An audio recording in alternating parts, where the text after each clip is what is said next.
अस्सलामुअलैकुम दोस्तों। कई सालों से बंद कर दी जाने वाली रावलपिंडी से थल एक्सप्रेस को दोबारा बहाल कर दिया गया है।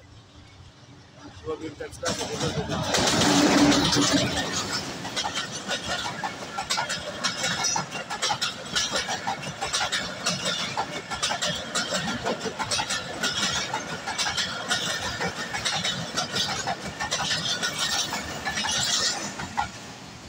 ये थी जनाब थल एक्सप्रेस जो टेक्सला से गुजरी है और ये सीधी जाएगी मुल्तान।